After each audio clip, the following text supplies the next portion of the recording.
नमस्कार, बुलेटिन में स्वागत है आपका और मैं हूं आपके साथ जागृति खंतवाल। और अब बात देवभूमि की। बीजेपी अपने 9 साल पूरे होने और अपनी योजनाओं से देश और जनता की भलाई के लिए किए गए कार्यों को जन जन तक पहुंचाने के लिए महाजनसंपर्क अभियान की शुरुआत कर चुकी है। यानी कि आने वाले लोकसभा चुनाव को देखते हुए अपने 9 साल के कार्यकाल को भारतीय जनता पार्टी भुनाने का काम कर रही है।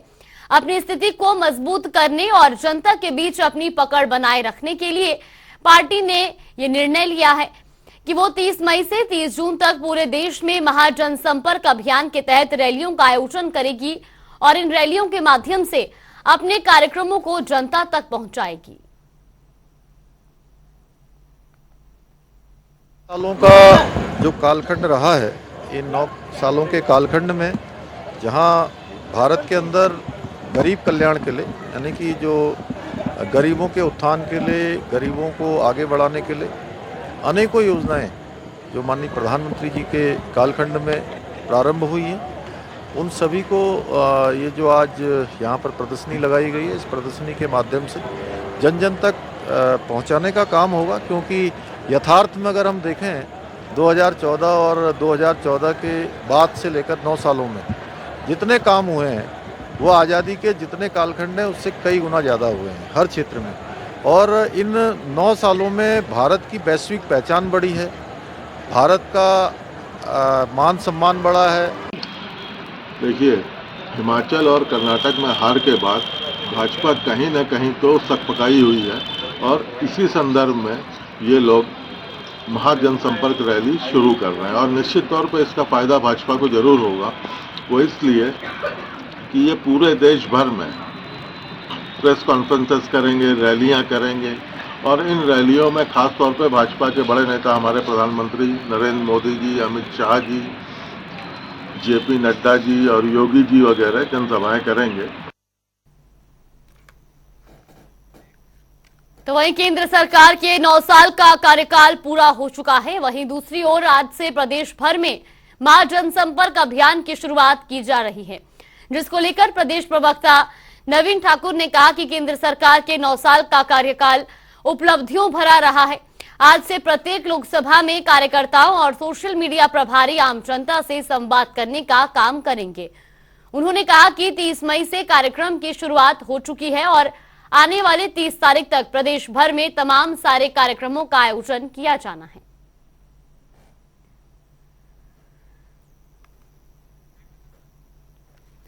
तो केंद्र सरकार के 9 साल का कार्यकाल पूरा हो चुका है। इस दौरान जहां भारतीय जनता पार्टी 30 मई से 30 जून तक महाजनसंपर्क अभियान चलाएगी, तो वहीं इस बीच जहां प्रदेश प्रवक्ता का भी बयान सामने आया है, उनका कहना है कि जनता से इस कार्यक्रम के तहत सीधा संपर्क साधा जाएगा और जन कल्याणकारी जो योजनाएं 9 साल के कार्यकाल में आई हैं उनको जनता तक पहुंचाने का काम किया जाएगा।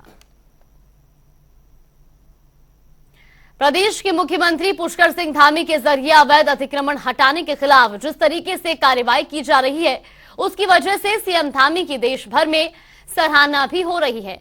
बता दें कि प्रदेश में नदियों के किनारे हुए अवैध अतिक्रमण के खिलाफ आज से कार्रवाई करने की कवायद शुरू हो चुकी है। बता दें कि उत्तराखंड की 23 नदियों के किनारे अवैध रूप से अतिक्रमण के खिलाफ आज धामी का बुलडोजर गरजेगा। अतिक्रमण के खिलाफ दूसरे चरण की आज से बड़ी कार्रवाई होगी। तो वहीं आपको बता दें कि सहस्त्रधारा से भी अवैध अतिक्रमण को हटाया जाएगा। इसके अलावा पौंधी आसन से भी अतिक्रमण को हटाया जाएगा। इसी खबर पर ज्यादा जानकारी के लिए हमारे सहयोगी नवीन शुक्ला हमारे साथ जुड़ गए। नवीन, सबसे पहले आपसे जानना चाहेंगे, जिस तरह से पहले लैंड पर जो अवैध अतिक्रमण था उसको हटाया जा रहा था और अब नदियों के आसपास भी जो अवैध अतिक्रमण है उसको हटाने की कवायद शुरू हो चुकी है, क्या कुछ पूरी अपडेट मिल रही है? जी जागृति, निश्चित तौर पर अगर देखा जाए तो धामी सरकार अतिक्रमण के खिलाफ लगातार कार्यवाही कर रही है। इसके साथ ही अगर प्रदेश भर में तमाम सारी जगहों पर जो अतिक्रमण हुआ है उस पर कार्रवाई हुई है। अब दूसरे चरण में जो अवैध तरीके से नदियों के किनारे जो अतिक्रमण हुए हैं उसके खिलाफ कार्रवाई शुरू कर दी जाएगी। आज से यह कार्रवाई शुरू है। मुख्यमंत्री पुष्कर सिंह धामी ने साफ तौर पर निर्देशित किया है सभी अधिकारियों को कि जहां पर अवैध अतिक्रमण हुए हैं, जो नदियों के किनारे अवैध अतिक्रमण हुए हैं, 15 साल से पुराने जो 15 साल के जो पुराने अतिक्रमण है उन्हें हटाने का काम किया जाएगा। इसके साथ ही मुख्यमंत्री पुष्कर सिंह धामी ने साफ तौर पर निर्देशित किया है कि कोई जेन्युइन भी जो जेन्युइन आदमी है उन्हें किसी भी प्रकार से परेशान ना किया जाए, शासन और प्रशासन पूरी तरीके से उनकी सहायता भी करे। तो कहीं ना कहीं धामी सरकार अतिक्रमण के खिलाफ पूरी तरीके से सख्त रुख अपनाई हुई है।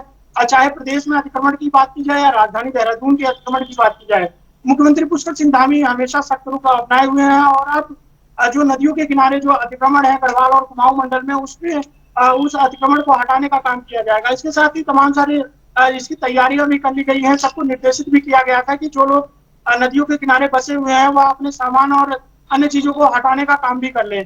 और शासन और प्रशासन पूरी तरीके से लोगों को साफ तौर पर यह निर्देशित किया था कि जो अवैध तरीके से आप लोग अतिक्रमण कर रहे हैं उसके खिलाफ कार्रवाई भी की जाएगी। और आज से इसकी शुरुआत भी हो गई है। जो नदियों के किनारे अतिक्रमण है, करीब 23 जो नदियां हैं उत्तराखंड की, उनके किनारे जो अतिक्रमण हुए हैं उनके खिलाफ आज से कार्रवाई शुरू की जा रही है। और कहीं ना कहीं मुख्यमंत्री पुष्कर सिंह धामी ने साफ तौर पर निर्देशित किया है कि जो भी लोग इस तरीके से अवैध अतिक्रमण कर रहे हैं उनके खिलाफ कार्रवाई की जाएगी। और साथ में जो जेन्युइन लोग हैं उनको शासन और प्रशासन पूरी तरीके से सहायता करे। कहीं ना कहीं मुख्यमंत्री का ये सख्त रुख नदियों को अतिक्रमण से मुक्त करने का जो तरीका है वो काफी कारगर भी साबित होने वाला है। क्योंकि लगातार यह सूचनाएं आ रही थी कि तमाम सारी जगहों पर जो नदियां हैं उन पर अवैध अतिक्रमण किया जा रहा है। जी नवीन, लेकिन ये भी जानना चाहेंगे, जिस तरह से आपने बताया कि आज से जो है इस अवैध अतिक्रमण के खिलाफ जो है कार्रवाई शुरू की जाएगी, बुलडोजर चलाया जाएगा, आज किन किन नदियों को चिन्हित किया जाएगा जहां से जो है ये बुलडोजर कार्रवाई शुरू होनी है?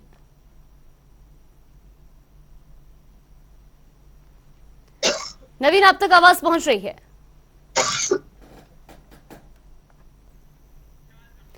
चलिए, बहुत बहुत धन्यवाद आपको हमारे साथ जुड़ने के लिए और तमाम जानकारी हम तक पहुंचाने के लिए। तो धामी सरकार का बुलडोजर एक्शन देखने को मिला है। आपको बता दें कि एक बार फिर से पहाड़ों पर जहां बुलडोजर कार्रवाई देखने को मिलेगी,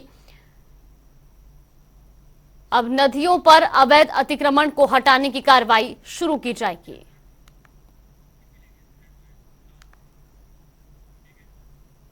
तो वहीं उत्तराखंड में चारों धामों पर यात्रियों की संख्या बढ़ती जा रही है, तो वहीं तीर्थ यात्रियों की मुसीबतें कम होने का नाम नहीं ले रही।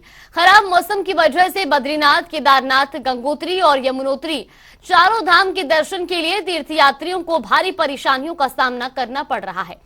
चार धाम यात्रा पर मौसम विभाग ने अलर्ट भी जारी कर दिया है। तो वहीं भारी बारिश के चलते यमुनोत्री और गंगोत्री यात्रा रोक दी गई है। तो वहीं मौसम खराब के होने के चलते केदारनाथ में ऑनलाइन पंजीकरण पर 15 जून तक रोक लगा दी गई है। तो वहीं बद्रीनाथ धाम में श्रद्धालुओं की संख्या बढ़ती ही जा रही है। ऐसे में तीर्थ यात्रियों से अपील की जा रही है कि वो मौसम का अपडेट लेकर ही यात्रा करें और सावधानियां बरतें। तो चार धाम यात्रा जहां बार बार मौसम खराब होने के चलते प्रभावित हो रही है, ऐसे में जहां सरकार और प्रशासन भी लगातार श्रद्धालुओं से यही अपील कर रहे हैं कि यात्रा शुरू करने से पहले मौसम की जानकारी जरूर लें। वैसी खबर पर ज्यादा जानकारी के लिए हमारे सहयोगी यशराज आनंद हमारे साथ जुड़ गए। यशराज, सबसे पहले आपसे जानना चाहेंगे, जिस तरह से एक बार फिर से जो चार धाम की यात्रा है वो खराब मौसम के चलते प्रभावित हो रही है, क्या कुछ पूरी अपडेट मिल रही है और कब से मौसम खुलने के आसार हैं?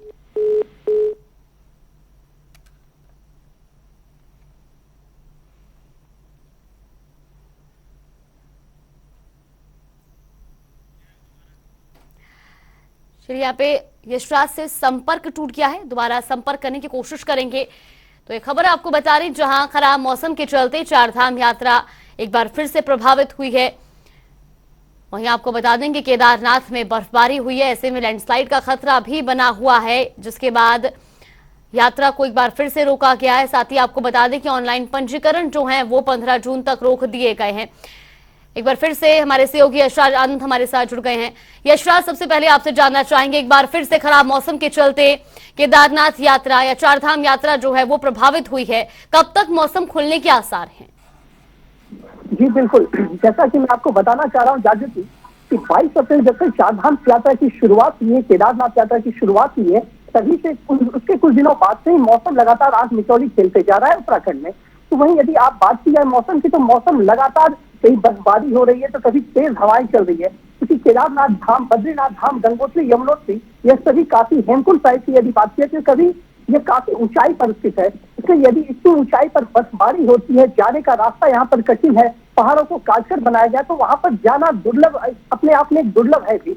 लेकिन लगातार यात्री भी रजिस्ट्रेशन पंजीकरण करवा करके चारधाम यात्रा का दर्शन कर रहे थे, लेकिन अत्यधिक खराब मौसम के कारण लगातार चारधाम यात्रा को 2 बार अभी तक रोका जा चुका है। लगातार एक बार तो पंजीकरण की भी व्यवस्था को भी रोक दी गई है कि पंजीकरण भी रोक दिया जाए, वहीं अब यह तीसरी बार ऐसा किया गया है कि 16 जून तक पंजीकरण को रोक दिया गया है, क्योंकि मुख्यमंत्री पुष्कर सिंह धामी का भी स्पष्ट रूप से कहना था कि चारधाम यात्रा में खराब मौसम के कारण व्यवस्था को ठीक करना भी अपने आप में कठिन समस्या हो गई है। लेकिन रजिस्ट्रेशनों में की संख्या काफी ज्यादा, लोग आने को उत्साहित थे, आतुर थे, इसलिए लगातार रजिस्ट्रेशन काफी बढ़ते जा रहा था। लेकिन इस चारधाम यात्रा में रजिस्ट्रेशन को भी रोक दिया गया, यहाँ तक कि यात्री जो चारधाम यात्रा के दर्शन के लिए आए हैं, जो केदारनाथ धाम की चढ़ाई कर रहे थे या गंगोत्री यमुनोत्री की चढ़ाई कर रहे थे, उस चढ़ाई के दरमियान भी काफी टेंट पर लगाया गया था, लेकिन भारी बर्फबारी और काफी तेज हवा, करीब 80 किलोमीटर प्रति घंटे की रफ्तार से हवा चल रही थी, इस कारण से उस टेंट को भी वहां से हटाना पड़ गया। तो मैं आपको बताना चाह रहा हूँ कि काफी लोग बीच में फंसे हुए थे, लेकिन रेस्क्यू के द्वारा, एसडीआरएफ टीम के रेस्क्यू के द्वारा इसे वहां पर बचाव का कार्य भी सफलतापूर्वक कर लिया गया है। तो इस तरीके से यदि देखा जाए तो मौसम विभाग से लगातार चेतावनी जारी कर रहे हैं कि अपने चारधाम यात्रा में जो भी श्रद्धालु आ रहे हैं वो अपने साथ अपनी यात्रा को अभी जी बिल्कुल यशराज, ये भी जानना चाहेंगे जिस तरह से मौसम से जो है बार बार यात्रा प्रभावित हो रही है, ऐसे में कई श्रद्धालु जो यात्रा पर निकले होंगे या यात्रा शुरू की होगी, उनके लिए किस तरह की व्यवस्थाएं की गई हैं कि उनको सकुशल जो है नीचे उतारा जाए, उनको वापस नीचे लाया जाए? जी जागृति, मैं बताना चाह रहा हूँ कि चारधाम यात्रा में जो भी यात्री आए, सबसे पहले तो उनसे यह आग्रह किया गया है कि वह अपने निजी सामान और कुछ उपयोगी वस्तु को अपने साथ रखें। लेकिन वैसे व्यक्ति जो बर्फबारी में फंस चुके हैं या तो पहाड़ पर फंस चुके हैं, जैसे हेमकुंड साहिब में जो फंस चुके हैं, जो आधी चढ़ाई कर चुके हैं, तो उनके लिए व्यवस्था की गई है सरकार के द्वारा, चुस्त व्यवस्था, दुरुस्त व्यवस्था कर दी गई है। वहां पर लगातार डॉक्टरों को सुविधा मुहैया कराई गई है, डॉक्टर को लगाया गया है, कैंप लगाया गया है। वहीं वहां पर पानी की समुचित व्यवस्था की है, गर्म पानी की समुचित व्यवस्था की गई, क्योंकि बर्फबारी लगातार हो रही है। एसडीआरएफ की टीम को वहां पर लगाया गया है, एनडीआरएफ की टीम को वहां पर लगाया गया है, जो कि रेस्क्यू के अभियान को जारी किए हुए।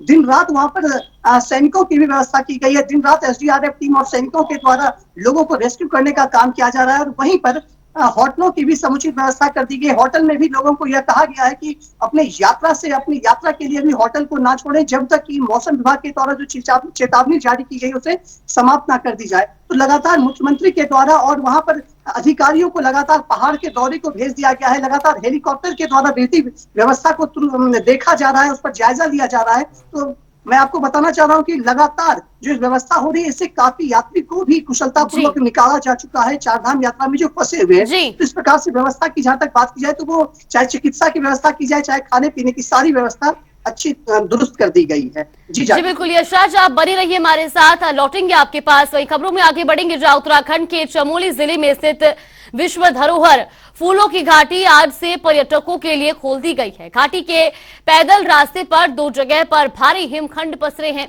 पर्यटकों को हिमखंडों के बीच से ही होकर गुजरना होगा।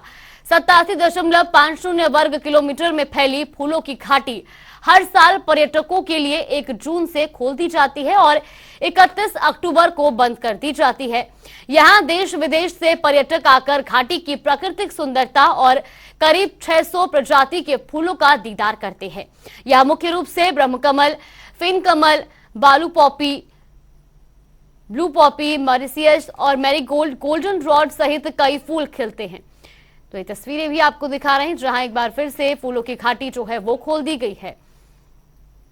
तो हमारे सहयोगी यशराज आनंद हमारे साथ बने हुए हैं। यशराज, सबसे पहले आपसे जानना चाहेंगे, वैली ऑफ फ्लावर को खोल दिया गया है, किस तरह का उत्साह पर्यटकों में देखने को मिल रहा है? जी बिल्कुल जागृति, मैं बताना चाह रहा हूँ वैली ऑफ फ्लावर, जिसको यूनेस्को को वर्ल्ड हेरिटेज में भी शामिल किया गया है। यानी कि वैली ऑफ फ्लावर जैसे नाम से ही पता चलता है कि फूलों की घाटी। यहाँ पर वैली ऑफ फ्लावर में जब कोई जाते हैं तो जब उनको सुंदरता देखने को, जब दीदार करने का मौका मिलता है तो वैली ऑफ फ्लावर की ओर रुख करते हैं। मैं आपको बताना चाह रहा हूँ कि वैली ऑफ फ्लावर में करीब 500 से अधिक प्रकार के फूल पाए जाते हैं। और वही सबसे बड़ी बात है कि वैली ऑफ फ्लावर में प्रत्येक 10 दिन पर जो नए फूल ऋतु होते हैं, इस कारण से वैली ऑफ फ्लावर का रंग भी चेंज हो जाता है। और ये उत्तराखंड के चमोली जिले में स्थित है। यह करीब मैदानी क्षेत्र, समुद्री क्षेत्र से करीब 9,995 फीट की ऊंचाई पर स्थित है। यानी कि बहुत ऊंचाई पर स्थित यह एक वैली ऑफ फ्लावर है, जहां पर लोग दीदार करने जाते हैं फूलों की घाटी का, यहाँ पर लोग फूलों के कई रंगों का आनंद लेते हैं, यहाँ पर लोग फूलों की कई महकों का आनंद लेते हैं। वहीं यदि बात की जाए कि चमोली जिले में अभी इस बार बर्फबारी भी वहां पर हो रही थी, लेकिन वहां पर बर्फ को काट करके वो जाने का रास्ता बना लिया गया है। जब बद्रीनाथ से माना गांव से एक रास्ता कटती है जहां से इसको लोग जाते हैं, बद्रीनाथ से कुछ दूरी पहले से ही। वहीं से जब लोग फूलों की घाटी पहुंचते हैं तो वहां पर रंगों का आनंद लेते हैं। किस तरीके से आनंद लिया जाता है और विश्व वर्ल्ड हेरिटेज में जो इसको शामिल किया गया, इसलिए यहाँ पर वैली ऑफ फ्लावर्स को देखने के लिए देश विदेश से भी लोग आते हैं। विदेशों के पर्यटकों की भी संख्या काफी अधिक है। यदि बात किया चार्ज की तो विदेशी सैलानियों को देखने का 600 रुपये चार्ज होता है और वहीं भारतीय सैलानी को देखने का वहां पर 150 रुपये फी लगता है। तो इस प्रकार से लोग फूलों की घाटी का दीदार अच्छे तरीके से कर सकते हैं और लोगों को यह फूलों की घाटी देखने का यह 4 महीने का यानी अक्टूबर तक, 1 जून से यह खुलता है और 31 अक्टूबर को यह समाप्त हो जाता है। तो यह महीना जो होता है यह लोगों को फूलों की घाटी देखने में सबसे कारगर साबित होता है। जी जागृति। जी बिल्कुल यश, बहुत बहुत धन्यवाद आपका हमारे साथ जुड़ने के लिए और तमाम जानकारी हम तक पहुंचाने के लिए। तो फूलों की घाटी आज 1 जून से पर्यटकों के लिए खोल दी गई है और इस दौरान जहां 500 से ज्यादा तरह के फूलों का वहां पर पर्यटक दीदार कर सकते हैं। वर्ल्ड हेरिटेज के नाम से ये फेमस घाटी खुल चुकी है और 500 से ज्यादा स्पेसीज के फूल यहां पर पाए जाते हैं। दिल्ली में हुए साक्षी हत्याकांड के आरोपी को फांसी की सजा दिए जाने की मांग को लेकर हल्द्वानी के बुद्धा पार्क में कई सामाजिक संगठनों ने प्रदर्शन किया और पुतला दहन किया, जिसके बाद एसडीएम कोर्ट तक जुलूस निकालकर सिटी मजिस्ट्रेट के जरिए प्रधानमंत्री को ज्ञापन भेजा। ज्ञापन में आरोपी साहिल को फांसी की सजा देने की मांग की गई। प्रदर्शन कर रहे लोगों ने कहा कि दिल्ली में सरेआम चाकू से गोदकर बेहद निर्ममता से साथ हुए हत्याकांड पर आरोपी को सीधे फांसी में चढ़ाया जाना चाहिए। उन्होंने कहा कि देश में लव जिहाद की घटनाएं बढ़ रही हैं, जिस पर सरकार को कड़ी कार्रवाई करनी चाहिए। ये अगर ये हत्याएं नहीं रुकी तो ये बहुत बड़ा रूप ले लेंगी। इसलिए हमें चाहिए कि इस समय सरकार को उस साहिल को बहुत जल्दी से जल्दी फांसी की सजा हो या फिर इस तरह से मारा जाए जैसे उसने उस लड़की को मारा है। बस हमारी ये मांग है कि सारी जनता के सामने ये मैसेज जाना चाहिए कि ये जो लव जिहादी है ये बंद हो, ये आतंकवाद बंद हो और लड़कियों को, छोटी छोटी नाबालिग लड़कियों को जो इस तरह मारा जा रहा है, बेरहमी से मारा जा रहा है, उसको जड़ से खत्म किया जाए। बस चलिए, बुलेटिन में फिलहाल के लिए बस इतना ही। आप बने रहिए हमारे साथ। नमस्कार।